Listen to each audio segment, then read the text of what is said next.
के सभी दर्शकों का स्वागत है। आपके साथ मैं स्मिता शर्मा हूँ। नॉर्वे की राजधानी ओस्लो में ये एक खास दिन है। भारत के कैलाश सत्यार्थी और पाकिस्तान की मलाला यूसुफजई को नोबेल शांति पुरस्कार से सम्मानित किया जाना है। सम्मान समारोह 10 दिसंबर को है।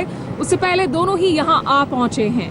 ये मौका ऐतिहासिक है दोनों देशों के लिए भी, लिहाजा यहाँ खास गहमागहमी नजर आ रही है।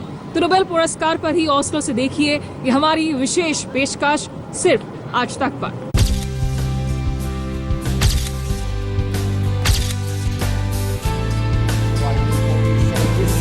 नॉर्वे की राजधानी ओस्लो में शांति के ये दो मसीहा, अमन के ये दो चेहरे हैं। एक हिंदुस्तान का, दूसरा पाकिस्तान से। सुर्खियां तो पिछले 2 महीने से है, लेकिन अब बारी है इन्हें साझे तौर पर नोबेल पुरस्कार से नवाजे जाने की। 10 दिसंबर को जब इन्हें शांति के नोबेल पुरस्कार से नवाजा जाएगा तो दुनिया देखेगी। नोबेल प्राइज के इतिहास में एक नया अध्याय जुड़ेगा। पाकिस्तान में शांति का नोबेल पाने वाली पहली शख्सियत होंगी मलाला, बल्कि उनका नाम सबसे कम उम्र की नोबेल विजेता के रूप में भी दर्ज होगा।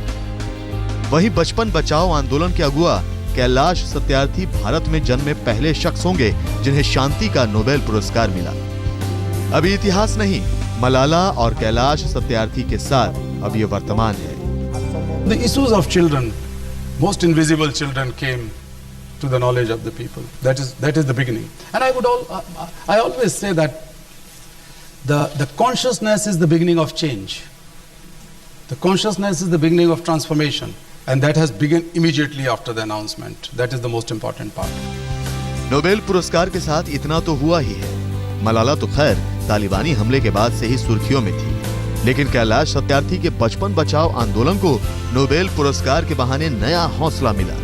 इसके साथ एक बड़ी बात यह भी हुई कि भारत और पाकिस्तान के इन दो चेहरों को नोबेल का साझा सम्मान ऐसे समय में मिल रहा है जब दोनों देशों के बीच रिश्ते तल्ख हैं, सरहद पर तनाव है, बातचीत में अपनी बात पर अड़ने और मुलाकात में भी मुंह फेरने की नौबत है। लेकिन शांति के नोबेल पुरस्कार विजेता सत्यार्थी और मलाला के अरमान इससे अलहदा हैं। अरमान दोनों मुल्कों के बेहतरी के लिए अमन की। नोबेल पुरस्कार के ऐलान के बाद मलाला ने ख्वाहिश जाहिर की थी कि पुरस्कार के वक्त वो चाहेगी कि भारत और पाकिस्तान के प्रधानमंत्री भी मौजूद रहें। दोनों देशों के बीच अमन का नया रास्ता इसी बहाने खोजा जाए, लेकिन ऐसा हो नहीं पाया। मलाला की इस गुजारिश का कोई जवाब ही नहीं मिला। मेरी तो एक छोटी सी रिक्वेस्ट थी, वो तो टोटली उन पर डिपेंड करता था कि वो एक्सेप्ट करते या ना करते, या ये कम से कम ये कहना कि हम नहीं आ सकते। तो मुझे कोई रिस्पांस नहीं मिला है, ना नेगेटिव ना पॉजिटिव, कोई भी नहीं मिला है।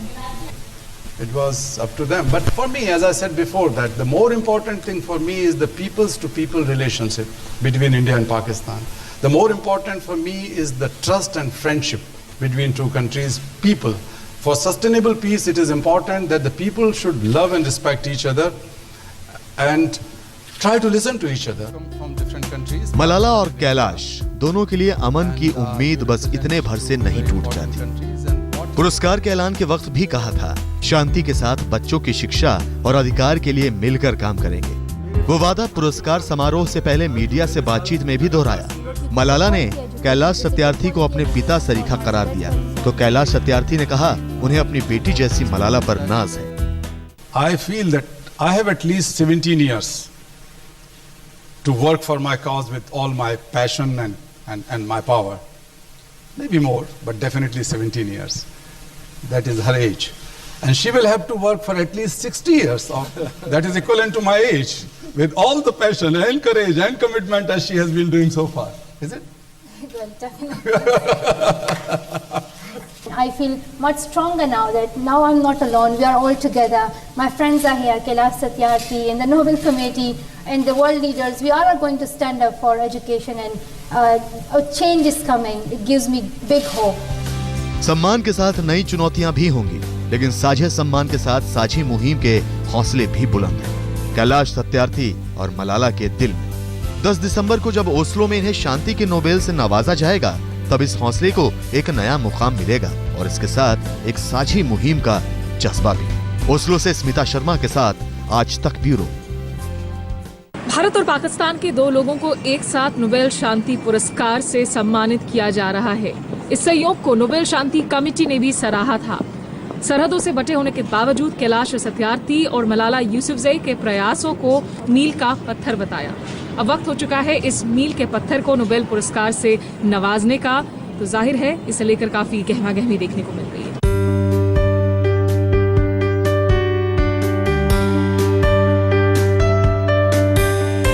हर साल का 10 दिसंबर नॉर्वे की राजधानी ओस्लो के लिए खास होता है। इसकी वजह है नोबेल शांति पुरस्कार। इस बार इसके दो चेहरे हैं, मलाला यूसुफजई और कैलाश सत्यार्थी।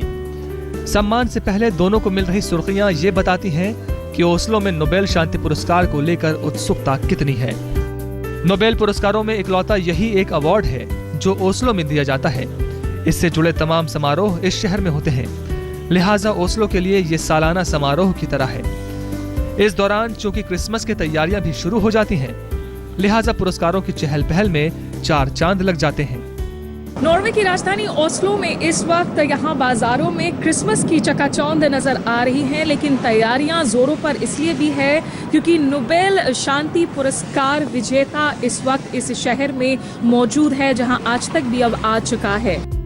भारत के लिए मौका ऐतिहासिक है। नोबेल शांति पुरस्कार इससे पहले मदर टेरेसा को मिल चुका है, जिन्हें भारतीय नागरिकता हासिल थी, लेकिन भारत में जन्मे किसी नागरिक को मिल रहा ये पहला सम्मान है। लिहाजा इस ऐतिहासिक मौके की हर पल की खबरें आप तक पहुंचाने के लिए आज तक की टीम भी पहुंच गई है ओस्लो। फिलहाल काफी सारी तैयारियां हैं, न केवल नोबेल इंस्टीट्यूट में इस पुरस्कार वितरण के लिए, क्योंकि इस नोबेल पुरस्कार की जो दूसरी श्रेणियों के पुरस्कार हैं वो स्टॉकहोम में दिए जाएंगे, लेकिन 10 तारीख को जिस तरीके से यहाँ शांति पुरस्कार के साथ साथ और भी कई इवेंट्स होंगे, कई और ऐसे मंच होंगे जहाँ कैलाश सत्यार्थी और मलाला यूसुफजई एक साथ आमने सामने होंगे, लोगों से मिलेंगे, प्रेस से मिलेंगे। ओस्लो में भारत और पाकिस्तान दोनों देशों के लोग रहते हैं। उनमें पुरस्कार समारोह को लेकर खासा उत्साह है। भारत और पाकिस्तान के नागरिकों को मिल रहे नोबेल शांति पुरस्कार को अमन की नई उम्मीद के तौर पर देखा जा रहा है। इसी उत्साह के बीच सबकी नजरें टिकी है कैलाश सत्यार्थी और मलाला पर। 10 दिसंबर को पुरस्कार समारोह के बाद कई और मंचों पर भी कैलाश सत्यार्थी और मलाला का सम्मान होगा। सम्मान के बाद एक सांस्कृतिक कार्यक्रम भी होगा, जिसमें भारत और पाकिस्तान के फनकार शिरकत करेंगे। ओस्लो में नोबेल पुरस्कारों का सालाना जश्न इस बार भारत पाकिस्तान के नाम होगा। इसके साथ एक उम्मीद कायम होगी पूरे उपमहाद्वीप में अमन की। इसके लिए साझे अभियान का ऐलान कर चुके हैं इस साल के विजेता कैलाश सत्यार्थी और मलाला यूसुफजई। इनका संदेश दोनों मुल्कों के हुक्मरान और आवाम तक पहुंचे तो बेहतरी की बात बनते देर नहीं लगेगी। ओस्लो में स्मिता शर्मा के साथ आज तक ब्यूरो। आगे देखेंगे कैलाश सत्यार्थी की जिंदगी और उनके बचपन बचाओ आंदोलन का सफर। आप देखते रहिए आज तक पर ये विशेष सीधे ओस्लो से। देख रहे हैं ये बुलेटिन सीधे नॉर्वे की राजधानी ओस्लो से। बचपन बचाओ आंदोलन को लेकर कैलाश सत्यार्थी लगातार सुर्खियों में रहे हैं और नोबेल शांति पुरस्कार ने उनका हौसला और बढ़ाया है। हालांकि इस सम्मान के पहले की कहानी थोड़ी अलग रही। इस तरीके से बच्चों की शिक्षा और बंधुआ मजदूरी के खिलाफ हिंदुस्तान में कैलाश सत्यार्थी ने अभियान चलाया, वो आसान नहीं था और इस ओर उनका जो पूरा का पूरा सफर है वो खुद में दिल को छू लेने वाला है।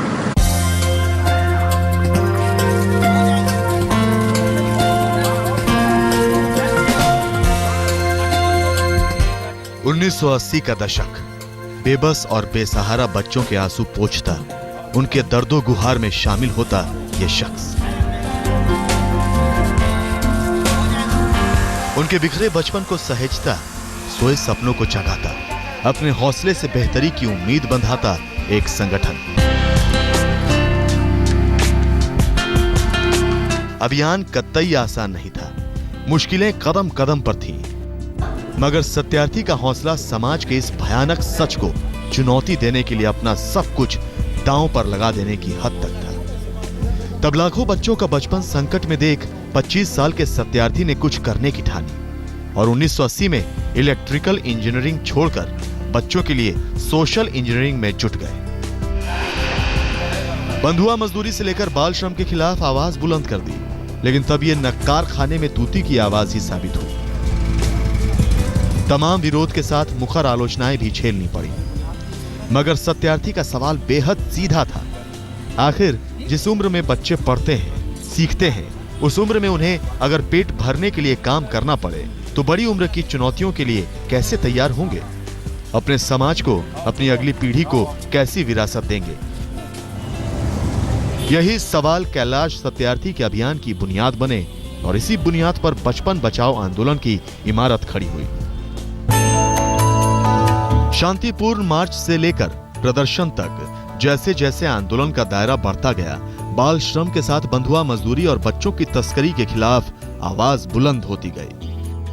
नोबेल कमेटी भी इस बात से अभिभूत हुई कि बचपन बचाओ आंदोलन के जरिए 80,000 से ज्यादा बच्चों को नई जिंदगी मिली। इनमें से हजारों बच्चे ऐसे हैं जिन्हें बंधुआ मजदूरी से मुक्त कराया गया, उन्हें पढ़ाया लिखाया गया और अपने पैरों पर खड़ा होने तक सहारा दिया गया।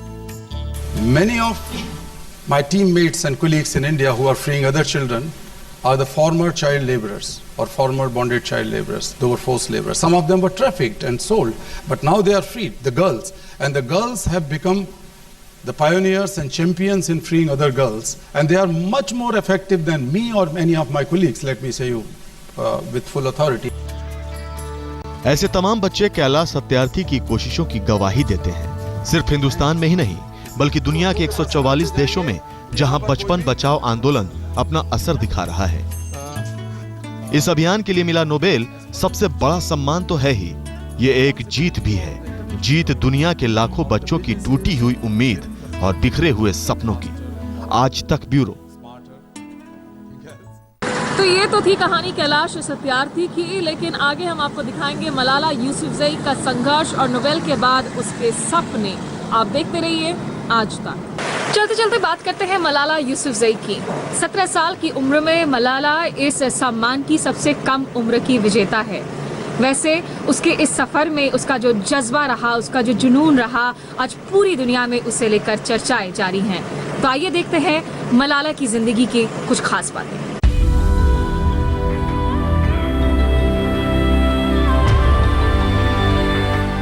जरा याद कीजिए 2 साल पहले का वो 9 अक्टूबर। 15 साल की मलाला को लड़कियों की शिक्षा के लिए आवाज उठाने के बदले तालिबान ने गोली मार दी थी। जिस स्वात घाटी की बच्चियों के लिए आवाज बुलंद कर रही थी मलाला, वो आवाज हमेशा हमेशा के लिए खामोश कर देना चाहते थे तालिबानी कट्टरपंथी। लेकिन वो मलाला आज न सिर्फ जिंदा है, बल्कि पूरी दुनिया में बाल अधिकारों की आवाज बन चुकी है। ये नोबेल पुरस्कार उन तालिबानियों के मुंह पर करारा तमाचा है। I don't know, because some of us in this world now think that it is not our responsibility to fight for these issues or to fight for children's rights, but I used to feel some responsibility that if I can help this child, why shouldn't I? Why shouldn't I go forward? And I always felt this burden on me, like why am I not doing something? Taliban हमले के बाद से ही Malala Britain में रहती है, मगर उसकी मौजूदगी आज पूरे पाकिस्तान में महसूस की जाती है। बच्चों से लेकर बड़े बुजुर्ग तक मलाला की जद्दोजहद के कायल हैं। और संयोग देखिए, मलाला को नोबेल प्राइज का फैसला भी उसी 9 अक्टूबर को किया गया, जिस तारीख को उसकी आवाज खामोश करने की कोशिश की गई थी। लेकिन मलाला की आवाज खामोश नहीं हुई, तब भी नहीं जब तालिबानी पूरे स्वात घाटी में आतंक मचा रहे थे, तब भी नहीं जब उसे और स्कूल चलाने वाले पिता को जान से मारने की धमकी दी गई। मलाला अपना नाम बदलकर विदेशी मीडिया के लिए ब्लॉग लिखती रही, तालिबानी आतंक के साये में घुटती बच्चियों की दास्तान सुनाती रही। तब भी नहीं रुकी जब 2010 में मलाला की पहचान तालिबानियों के सामने उजागर हुई। उसके स्कूल जाने पर पाबंदी लग गई। जान को खतरे की वजह से उसे अपने ही देश में शरणार्थी का जीवन जीना पड़ा। मलाला अपनी जान पर खेलकर तालिबानी कहर के आगे सिसकती बच्चियों की मुखर आवाज बनी, सिर्फ पाकिस्तान में ही नहीं बल्कि पूरी दुनिया के मंच पर। आज तक ब्यूरो। तो नोबेल शांति पुरस्कार से जुड़ी हर अपडेट आगे भी ओस्लो से सीधे हम आप तक पहुंचाते रहेंगे। फिलहाल आज बस इतना ही। देश और दुनिया की बाकी खबरों के लिए आप देखते रहिए आज तक।